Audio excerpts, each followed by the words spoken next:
What is an all but done plan, and why do you need one before you ever file the divorce papers? Here's the thing.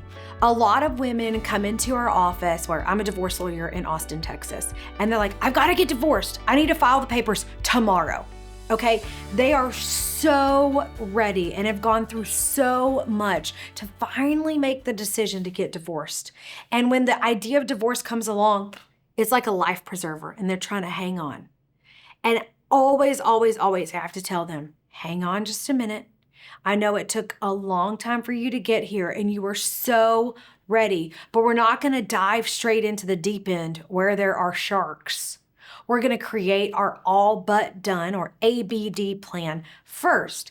And if you think about this, what I mean is it's like almost ready to go, but you haven't done it yet because you haven't actually filed. And we have to be careful about this because if you start doing some of the things in your ABD plan, you may tip him off before you're ready, or you may piss off your future judge because you did things sort of in advance before you could.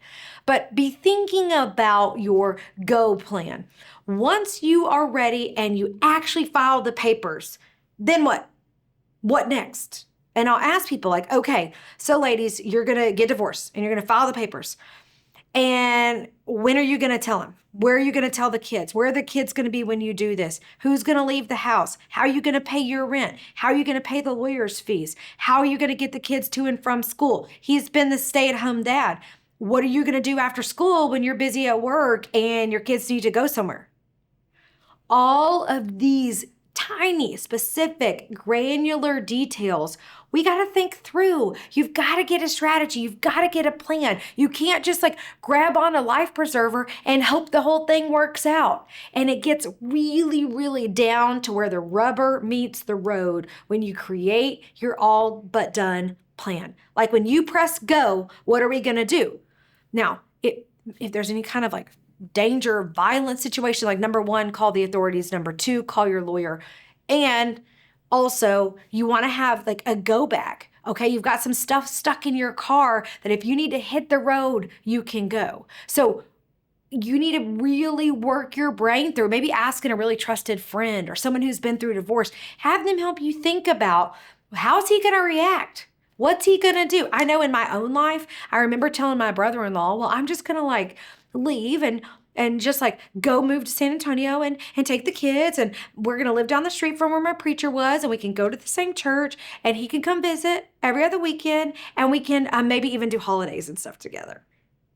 And my brother-in-law was like, Hannah, you're not just going to walk out of that house with his kids, with half his stuff, and everything be just fine. And I swear to y'all, that's the first moment I even thought it wasn't going to go that easy. I didn't have an all but done plan put together, but that's not happened to you.